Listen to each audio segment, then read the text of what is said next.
Hello again, everybody. So, fun story. I started off this day exactly 12 hours ago, first talking about the Financhu crisis from 16 to 17, and now we're doing 18 to 2019. Well, including 2019, I should say.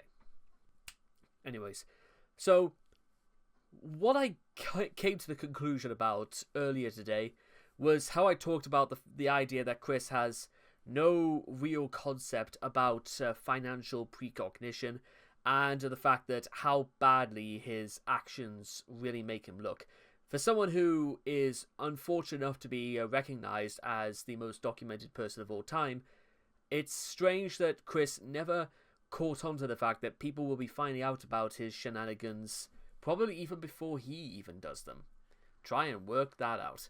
So with that being said, we now move into 2018, and, well, the first thing you need to know is this little bit here. This page lists the 2018 timeline of the financial crisis. The idea guys allegedly had a strong influence over Chris's finances during this time from extorting him out of $6,000.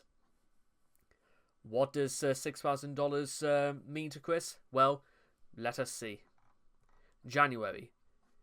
On the 27th, Chris's Patreon hit its highest ever amount of $820. $820 to do what exactly? Because, let's be honest guys, Chris is not exactly what you call the most adept, the most competent, or even the highest motivated person in the world, even when the prospect of $820 a month on Patreon is quite a lot. On the 28th, Chris is photographed at the endgames holding new Pokemon cards. On the 31st, I believe that was a Wednesday, and also my 20th birthday for all those interested, Chris lists 3 binders of Pokemon cards at $150, $200, and $700 amounts, supposedly for Bob's dental bills. The $150 and $200 binders are purchased on the same day, and Chris purchases the Blast Chamber for the PS1. Well, at least Chris was probably having a better day than me. Long story short, severe food poisoning, and I basically had to spend at least 7.5 hours in bed from 2 o'clock in the afternoon till about 9. I even went into university that day for some reason. Nobody bothered to see if I was okay, even though I was convulsing and visibly unwell. Bad times. On the 3rd of February, Chris lowers the price for the last Pokemon album to $500, and it is snapped up. He then lists a binder of UFS's cards for $300, then cutting the price down to $200 later. The binder eventually sells for $150. So, at this point, do you reckon that Chris just lists these things too high, or is Chris could have actually played a little bit of the longer game by actually holding the prices for these things?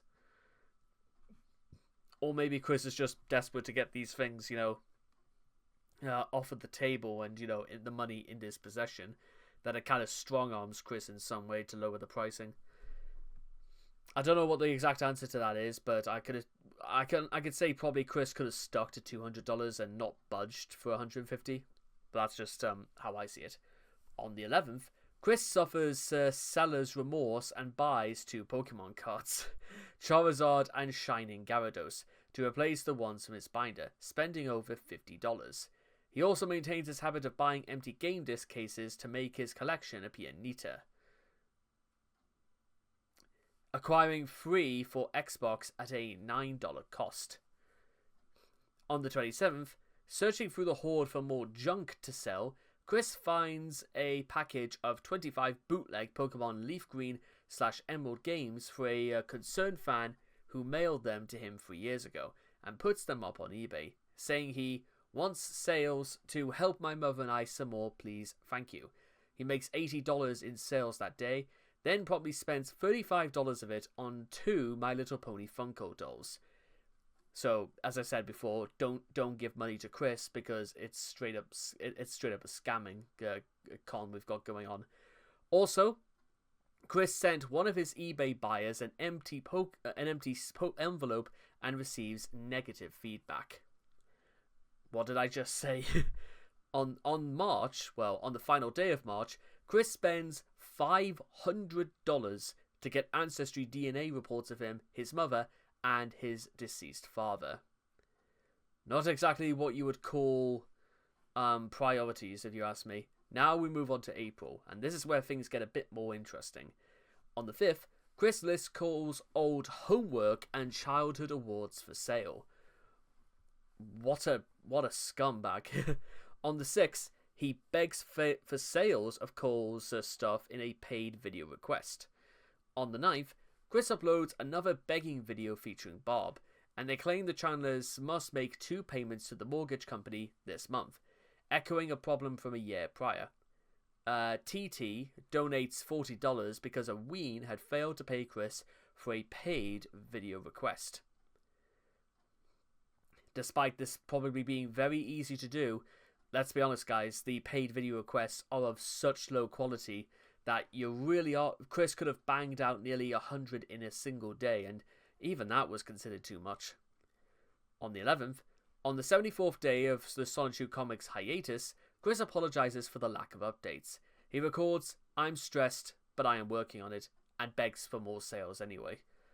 On the 13th, Chris lists more of his personal belongings and toys for sale. He also makes another begging video. On the 14th, Chris lists the amethyst ring for sale, asking price $10,000. On the 16th, Jack Z pledges $100 for a video. On the 17th, Chris thanks a fan during a Twitch stream for purchasing the ring. Jack Z gives Chris a fat $1,200 for a trip to BronyCon, in the hopes that he will meet with Chris there and get to interview him on YouTube. On the 19th, Chris lists his Wii U Fit meter for sale, along with a bonus emptied teal overtone bottle. On the 20th, Chris buys God of War for the PS4 for $59.99.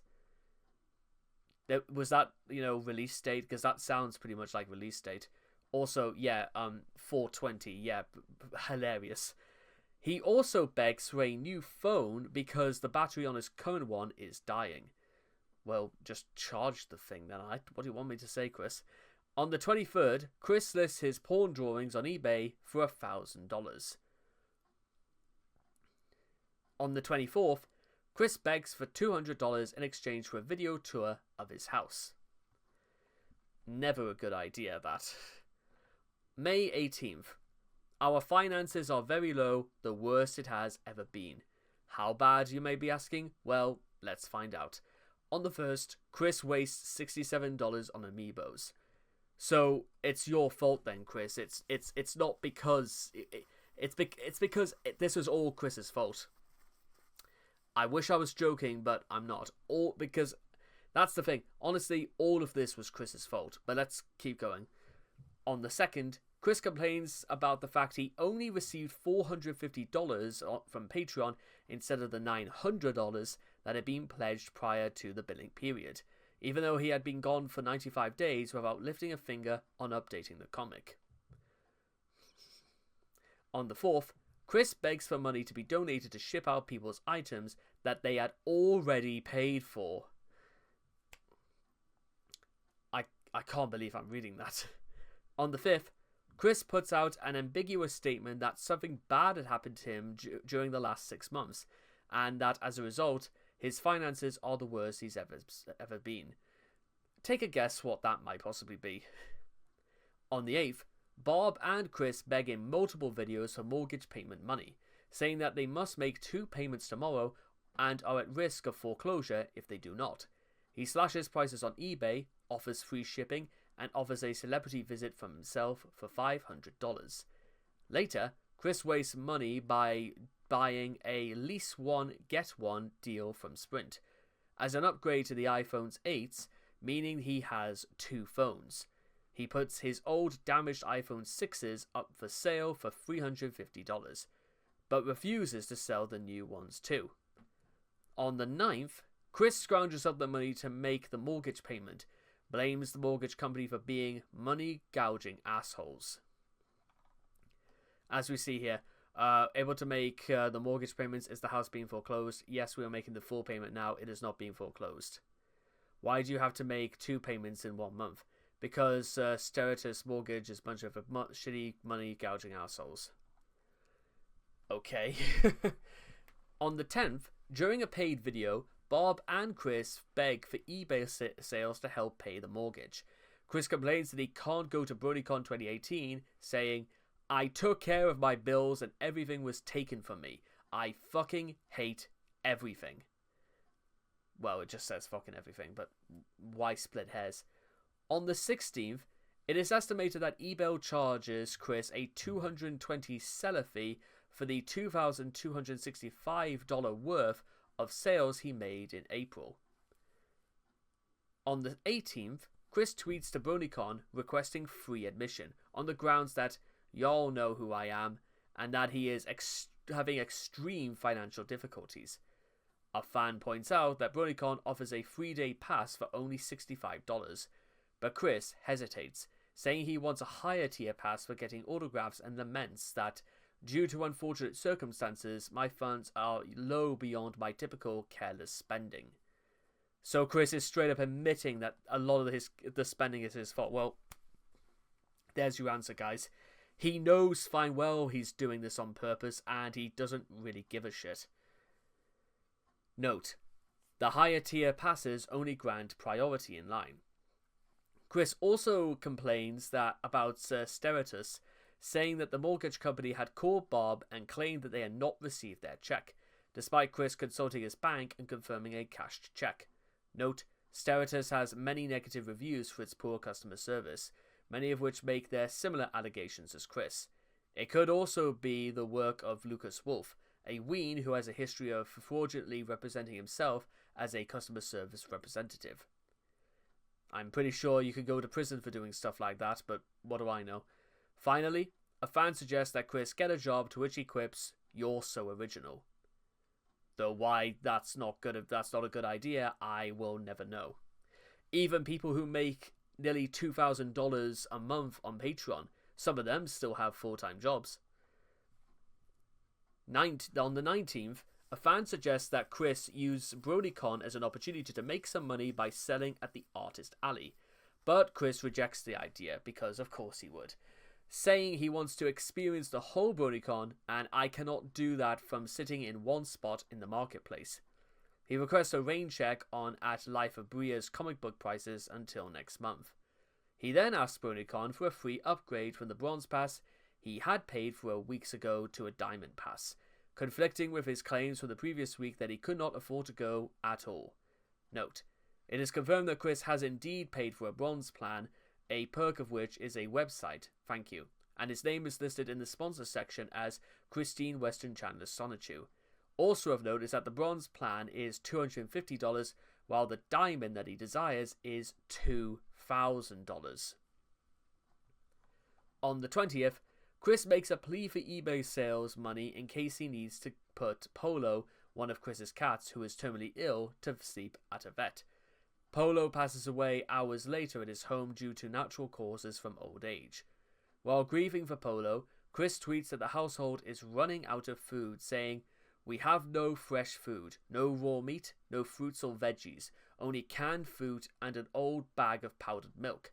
I need to go to Food Lion tomorrow to buy fresh food." He lowers the price on his iPhone by $25 to encourage sales. He also specifies the amount he had lost during the previous 6 months was $6,000. Call it $1,000 a month for the last 6 months. And that's the work of the idea, guys, because Chris just decided to believe them for some reason. Because bollocks Quickville, because you can't tell me Chris is really that stupid, and it's something I almost refuse to accept. I think it was just because they told him to do it. Also, Chris running out of fresh food in their house. Well, here's something I'd like to remind Chris, and probably remind you guys. How many of you guys are familiar with the siege of Leningrad during the Second World War? The siege lasted for 2 whole years, from I think it was like 1941 to 1943. And you want to know how bad the rationing became for the citizens of Leningrad?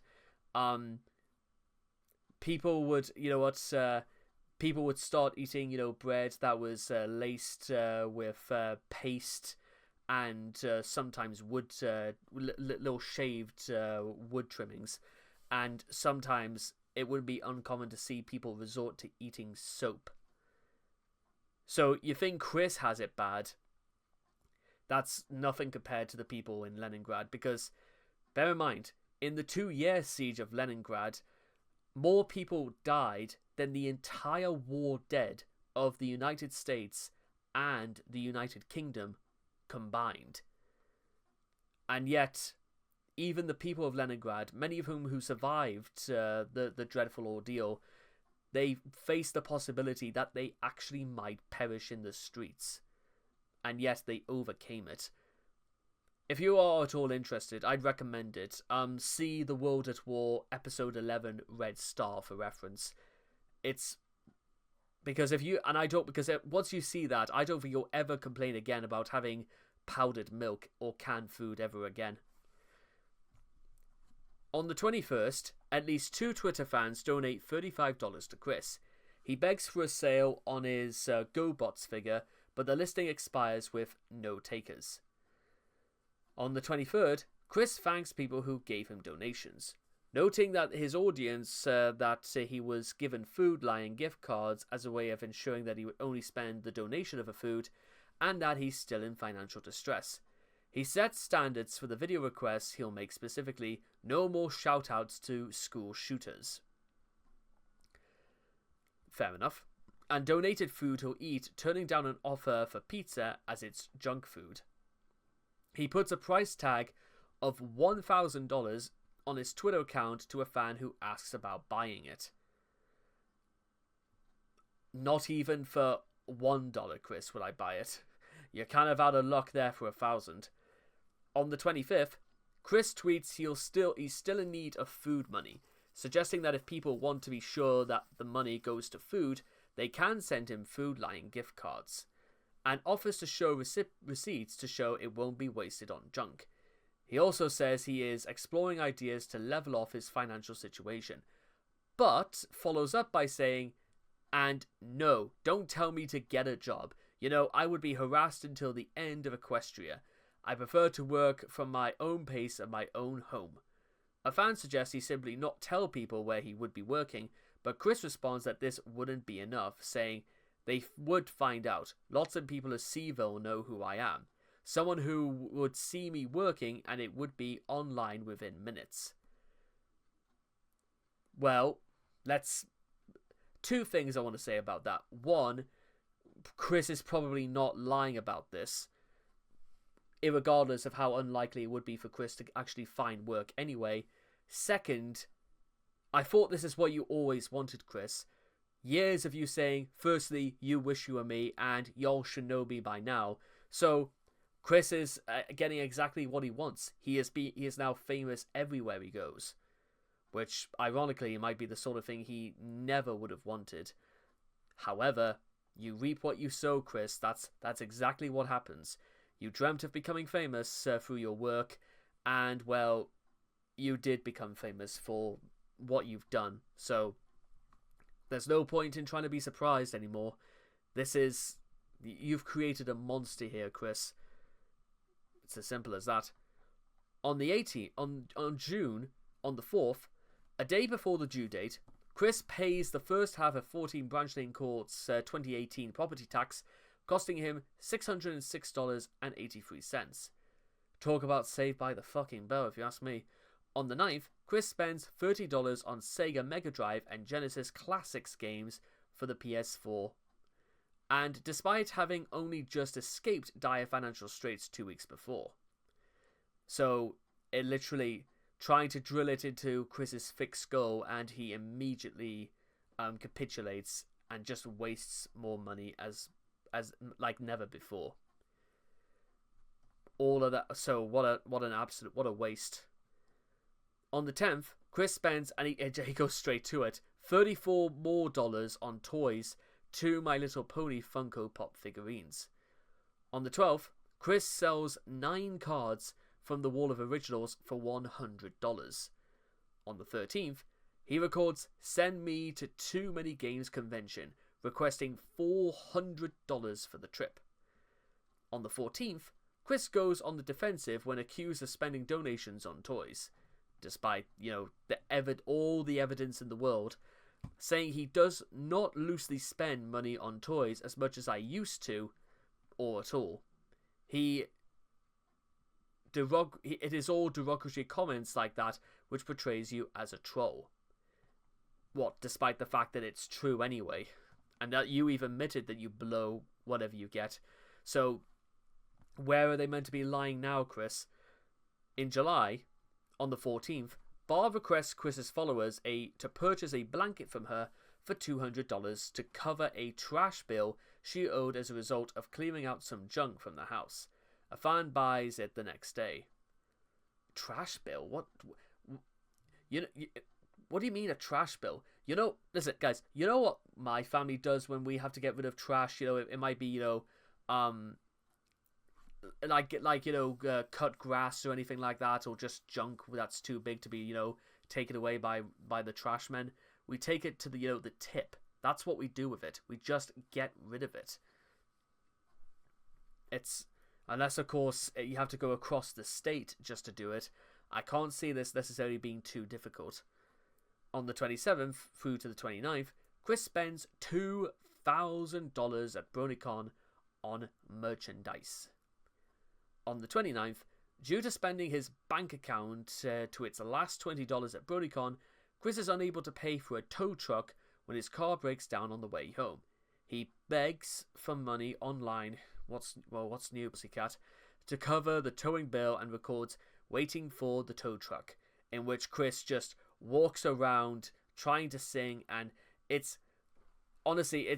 I spoke about stuff like that during the Chris Chan documentary, and I kind of said during the last half of July of 2018 is that where I consciously sort of said we're sort of beginning what I colloquially called sort of the beginning of the end phase of the story, because really it's the first sign of Chris's mental processes going backwards, because it's just the singing, the way that if anybody just watching this would have just saw Chris just walking around his van like an absolute maniac, and then him shrieking "yay" at the very end, as though this is something that was great, or this was something that it was a good thing that happened. On the 30th, the morning after begging strangers online for tow money, Chris thinks it appropriate to brag about how he's had 2 phone numbers since May, while also revealing that he owns a Muse the Brain censoring headband, cost of which $200. What good does any of these things do for Chris? I would like to see where, or how, or who, where, what, when, and how. And all of them don't really get along in Chris's house. On the 8th of August, Chris tries pushing eBay sales on his Too Many Games $100 poster, autograph photos $24.99, and Johnny Cash photo $120. The Cash photo ends up selling at some point, and his autograph photos sell out as well. On the 17th, Chris lists a Rose Chew cutout standee for $150 and Sonichu license plates for $75 on eBay. On the 18th, Chris begs for money on Twitter, claiming he doesn't have food for the Chandler pets and apparently has acquired more cats. Exactly the sort of thing you should be doing when you just escape foreclosure. I swear, unless Chris just somehow won the lottery off screen and doesn't want to tell people, why would you do this? On the 19th, Chris makes Barb sell autographed photos of herself on eBay for $24.99 to $50. He also lists a Sonichu poster for pre-sale for $14.99. On the 22nd, Barb signs a Snorlax plushie and is listed on eBay for $200. September. My mother is pestering me about finances again. The hurricane this, food that, water this. My head can't handle it right now. If anybody has a heart, please send donations our way to help ride out this storm of the century. You know the address. Chris again trying to evade the adult responsibility of saving for emergencies. Goodness knows what Chris would have done if an actual hurricane came past Virginia. On the 12th, Chris begs for donations ahead of Hurricane Florence. It should be noted that Ruckersville was a distance from the storm's full power and never saw storm of the century level. I almost feel sad that it didn't, but whatever. On the 13th, he again begs, saying he wants sizable monetary donations. Well, so do I, Chris, but sitting here, jacking off isn't going to help that, is it? Apparently for food, even though their food levels are okay for now. Notably, he specifically requests money and omits mention of Food Lion gift cards, which he had asked people to send during his May financial emergency, as he knows people are hesitant to donate money due to the likelihood of it ending up buying toys. In October, on the 23rd, Chris tweets that when the worlds merge, I will have access to tons of savings in Quickville. The same day, he is sued by Midland Funds for debts. In December, on the 19th, the Midland Fund case closes, and Chris must pay $2,777.90 plus 6% interest and court fees. You still thinking that not getting a job is a good idea now, Chris? Do you reckon Chris honestly thinks that's a bad idea at this point? And bear in mind, guys, Chris did not forget the idea of trying to apply for work. Chris did not even entertain the idea. He even bothered to look. And don't worry, guys, that's just 2018. Now we're moving on to 2019, which this one should be briefer because Chris seems to be more occupied about talking gobbledygook about the dimensional merge, but it didn't stop Chris acting as two-faced as ever before. So let's get it. On the 6th of January, Chris makes an announcement on Twitter that he is selling Barbara's M&M's candy characters Mrs. Green, Blue, and Red animated talking telephone on eBay for $100. In the post, Chris makes an offhand comment about his mother being in need of funds. Again, another fine collectible from my mother's collection. She is yelling for the money again. Ugh. Not quite the punchy level of, marketing that you could possibly get, if you will. I couldn't imagine, Apple or Burger King or McDonald's adopting this strategy. Give us the money. Ugh. In February, Chris sold $164.94 worth of junk on eBay. In April, on the 2nd, Chris is sued by Portfolio Recovery Associates, LLC, for an undisclosed amount, with a hearing scheduled on May the 15th. On the 4th, Chris shows off 6 purchased Pokeball toys in a Twitter post. He had purchased them from GameStop. Chris claimed he bought one brand new with a $50 price tag and the other 5 used at up to $15 savings difference, which means he would have spent at least $200 on them. On the 6th, Chris drives 150 miles to Newport News, Virginia, to visit fan Midnight Moonflower. He loses his wallet while in town. On the 15th, Chris drives to Newport News again to pick up his lost wallet. Christ, that's a lot in petrol, that is. On the 23rd, ending his 100-day-plus day-long streak of not begging, Chris records, "We need some gas money. Please help," saying that he needs $20 to fill up the van with gas. On the 26th, Chris lists rare coins on eBay, begging coin collectors to consider helping him and his mom. It's worth noting that these coins are among the only things of non-historical value Chris has tried to sell so far, although their value is lowered somewhat by the fact that they haven't been graded by a numeristic authority like NGC or PCGS. In May, on the 6th, a Portfolio Recovery Associates LLC files a second lawsuit against Chris for yet another undisclosed amount, with a hearing scheduled on June the 19th. This means Chris is now facing 2 simultaneous lawsuits from the same company. On the 13th, Chris lists a throw blanket on eBay for $200, tweeting, "We need the money here, that's for sure. Thank you." A Ween promptly purchased it the next day. Boo. On the 14th, the Chandlers paid their $650 property tax bill. On the 15th, the first court hearing for the April 2019 warrant in debt for money owed to Portfolio Recovery Associates takes place. The case is adjourned to the 19th of June, when it will be heard in conjunction with the May 2019 warrant in debt. On the 24th, Midland Funding files for garnishment case against Chris after he failed to maintain payments on a $2,777.90 judgment from December 2018. Still don't think that getting a job is a bad idea now, Chris? Because look at the current situation, and go and pat yourself on the back now then for thinking you're so clever. On June the 12th, Chris tries to justify being unemployed by claiming he has a God-given job overseeing the dimensional merge. He also makes a new post on Patreon for the first time in over 10 months, saying he was too distracted with the dimensional merge to deal with sending out books or producing content. Real reason? Chris is a lazy fucking jack-off who couldn't be bothered to prioritize the people who give him money for doing jack shit. That's the real reason, guys.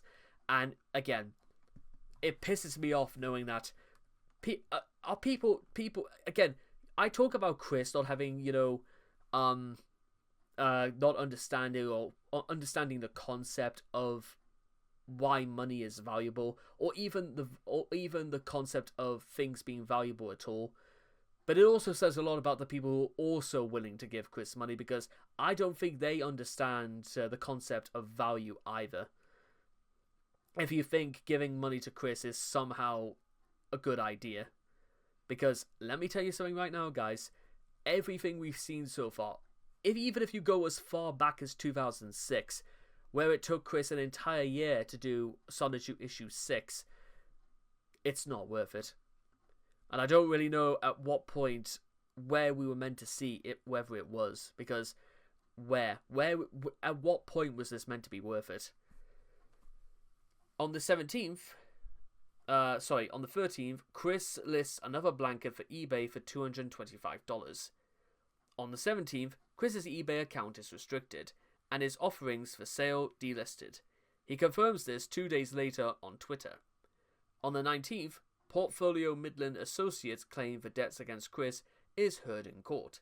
Chris also encourages his Twitter followers to buy the complete printed Solitude comic for $170 through PayPal, noting that his balance is negative.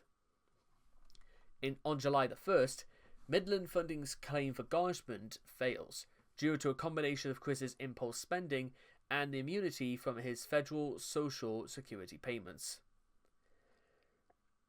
Wow. Chris, again, what they're trying to say in this is that Chris spent the money so immediately after he got it that it was almost impossible for Midland to actually come up with any sort of real evidence that Chris had the money in that. I think it's got to revolve around something like that.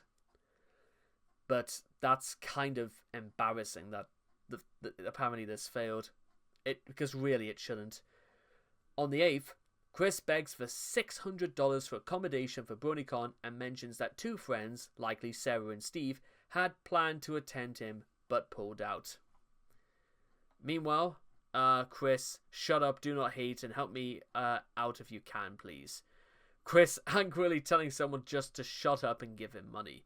Yeah, that's the sort of monster you're breeding right there. Someone who is now utterly in the delusional asset of thinking that he is just entitled to the money. August is relatively quiet. In September, on the 1st, Bob takes the Dodge Caravan for repairs and is told that the brake and exhaust systems need to be replaced for $1,000. Chris begs for the money, asking fans to give the money through Jacob Sockness. On the 24th, Chris spends $30 on a set of My Little Pony trading cards. On the 28th, Chris announces his intention to attend BabsCon in April 2020, an expensive convention. He then asks for $2,000 to $3,000 worth of donations in order to get there. In October, on the 1st, Chris spends $90 on a Transformers figure and $30 on parts for it. On the 3rd, Displeased by how Ben Sane depicted Nightstar in his webcomic, Chris releases his own amended version and demands $300 from him for using our name and individuals for the greedy gains occurred. I'm fucking speechless. On the 6th, in preparation for BabsCon, Chris enlists Ali Hirschberg's help to request $5,000 from his fan base. In November, on the 5th, the Chandlers pay a $650 property tax bill. On the 19th, Chris begs for more money on behalf of Bob, posting a creepy photo of her and demanding people not tell him to get a job. On the same day, second round sub files for garnishment case for Chris for the $2,476.63 judgment from a year before. On the 23rd, QuickvilleShopping.com is launched in an effort to sell his custom-made Twilight Sparkle Secret Shipfic folder cards. And that, ladies and gentlemen, is the whole for 2018 and 2019. My goodness. You know what? You could sort of judge a little bit the basis for what I find just as insane about going over this is that in the span of 2 years, Chris went from being delusional and being so impulsive to the point where he couldn't care less to just straight up being an entitled little prick in his own right. Straight up just saying that asking people for money just because that's what he felt like he deserved. And unbelievably, people still bought into it, and still people were more than willing to give him the money anyway, and even subscribe to his Patreon, and then making excuses for like not uploading for 10 months just because he couldn't be asked to do anything. In that same period, I went from, the world falling out of my arse on my 20th, and towards the very end of 2019, by that point I had graduated university and had been in work for the best part of 4.5 months, and I was just about ready to finish up my time at the Royal Mail on the 20th of December. They say that that was the exact same date where the troubles began in Wuhan on the other side of the planet, and yet, the only thing I can think about all this time is that think about all the other people who work and grind and bust their asses off, and here is Chris acting like an absolute fucking idiot in 2018, and then being a spoilt little shit in 2019, and just doesn't, do anything to, amend his situation. And I know it must be frustrating for you guys at home, because I'm sure all of you guys out there, you do the exact same thing. You bust your hump, you just try to, not even to fit into the bourgeois American or UK society, you just try everything you can to make ends meet. And what do you get in for it? Well, all you get is you are paid over and over again in grief. But with all that being said and done, we're not quite finished yet, because there is still 2020 and the first half of 2021 to cover. Oh dear. Again, maybe I'm supposed to feel bad, but to be honest, I don't really feel bad at all. Is that bad? Nah, not really. So with all that being said and done, I hope all of you guys enjoyed this article, and I'll see all of you guys again next time. So take care, and bye-bye for now.